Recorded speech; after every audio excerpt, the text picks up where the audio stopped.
दोस्तों, इस वक्त की बड़ी खबर आपको देने जा रहे हैं। बड़ी खबर यह है कि अमेरिका क्या ईरान पर हमला करेगा। इन सवालों के बीच मुज़ाकरात का दौर भी लगातार जारी है। ईरान के वजीर खारजा यानी विदेश मंत्री अब्बास अराक़ची ने अमेरिका के साथ जौहरी मुज़ाकरात यानी न्यूक्लियर टॉक्स के लिए, डायलॉग्स के लिए, दीगर सिफारती मुशावरत के लिए स्विट्जरलैंड का दौरा किया और इतवार की शब जेनेवा पहुंचे, जहां उन्होंने जौहरी मुज़ाकरात यानी न्यूक्लियर टॉक्स और मुख्तलिफ सिफारती मुलाकातों का सिलसिला शुरू किया।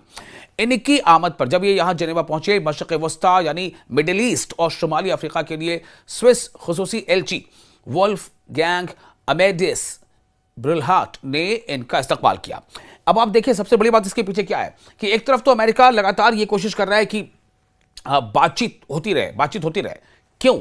और फिर दूसरी तरफ अमेरिका तैयारी भी कर रहा है। मैं आपको समझाऊंगा इसके आगे क्या कुछ हो सकता है, उसकी स्ट्रैटेजी क्या है। दौरे के दौरान जो अराक़ची का दौरा था, पहले इसके बारे में तफसील दे दें कि अराक़ची के इस दौरे के दौरान ईरानी वजीर खारजा यानी विदेश मंत्री ने स्विट्जरलैंड और ओमान के अपने हम मनसबों यानी जो उनके काउंटर पार्ट होते हैं से मुलाकातें करना तय की थी। उन्होंने तख़फ़ीफ़ असलहा से मुतालिक अक़वाम मुत्तहिदा की कॉन्फ्रेंस यानी यूनाइटेड नेशंस कॉन्फ्रेंस ऑन डिसआर्मामेंट में भी शिरकत की थी, जहां उन्होंने एजेंडे में शामिल उमूर पर ईरान का मौक़िफ़ और नुक्ता नज़र बयां किया कि ये जो एजेंडा है बातचीत का, न्यूक्लियर डायलॉग्स, न्यूक्लियर टॉक्स, तो इस पर ईरान का स्टैंड क्या है।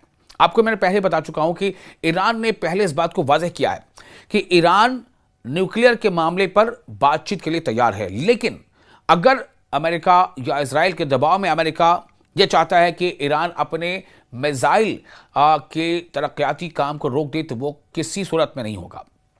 पीर की सुबह अपने एक बयान में उन्होंने कहा था कि वो जौहरी माहिरीन के हमरा बैनुल अक़वामी जौहरी तवानाई एजेंसी यानी IAEA international atomic energy agency के डायरेक्टर जनरल राफेल ग्रॉसी से गहरे तकनीकी मुज़ाकरात के लिए मुलाकात करने वाले थे। यह मुलाकात इंटरनेशनल एटॉमिक एनर्जी एजेंसी से मुतालिक उमूर पर मरकूज रही थी।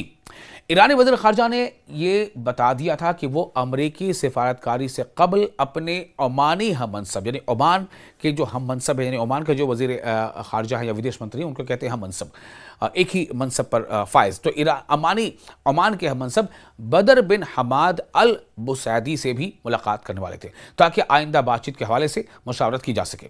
यह काफ़ी अहम ब्रेक थ्रू है। आप देखें, सबसे पहले कहाँ से खबर आई थी कि चीन में अमेरिकी रिप्रेजेंटेटिव और ईरान के रिप्रेजेंटेटिव्स के बीच बातचीत हुई है। मरकज़ क्या है, मौजू क्या है? Nuclear dialogue.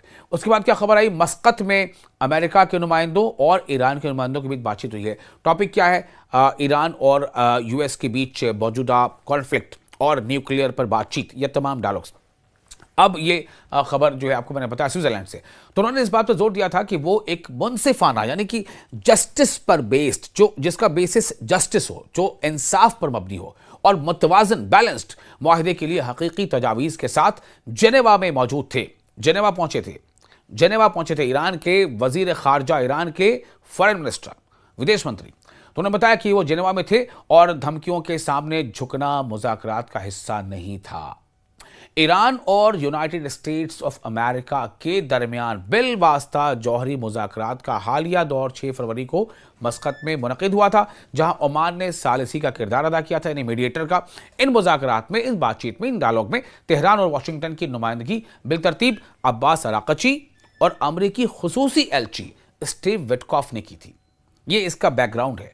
अब इन बैकग्राउंड के बीच जो मैंने आपको बताया कि ईरान के वज़ीर ख़ारजा अब्बास अराक़ची अमेरिका के साथ जौहरी मुज़ाकरात और दीगर सिफारती मुशावरत के लिए जेनेवा पहुंचे, तो जेनेवा तक ये बात पहुंच चुकी है, यानी कि पहले चीन में बातचीत, फिर ओमान में बातचीत, ओमान के दारकूमत मस्कत में, फिर जेनेवा में बातचीत।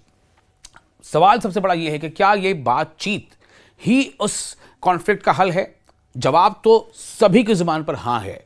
इवन डोनाल्ड ट्रंप भी कहते हैं कि वी आर गोइंग गुड, कई बार कह चुके हैं कि बातचीत अच्छी चल रही है, सब कुछ है। लेकिन सवाल कोई डोनाल्ड ट्रंप से पूछे कि तब तमाम बातचीत अच्छी चल रही है। अभी नेतन्याहू भी पहुंचे थे व्हाइट हाउस मिलने डोनाल्ड ट्रंप से, तो डोनाल्ड ट्रंप ने बाद में ये ब्रीफ किया कि हमने कहा है कि ईरान से बातचीत चल रही है और अभी बातचीत चलती रहेगी। इसका मतलब क्या है कि आप बातचीत चलती रहेगी और दूसरी तरफ पहले आप USS अब्राहम लिंकन भेजते हो, फिर USS गेरार्ड फोर्ड भेजते हो, वो इधर चला रहा है। इसका क्या मतलब है? क्या अमेरिका कहीं ना कहीं ईरान की ताकत को करीब से देखना समझना चाहता है? क्या डोनाल्ड ट्रंप जो है उन्हें इस बात का एहसास है कि अमेरिका की ताकत कुछ ज़्यादा है उनको, अगर वो यानी ईरान की ताकत ज़्यादा है और अगर अमेरिका ईरान पर हमला करना चाहता है तो अपनी मजीद ताकत यानी डिफेंसिव जो कैपेबिलिटी उसे बढ़ाना होगा। देखते हैं आगे क्या होता है।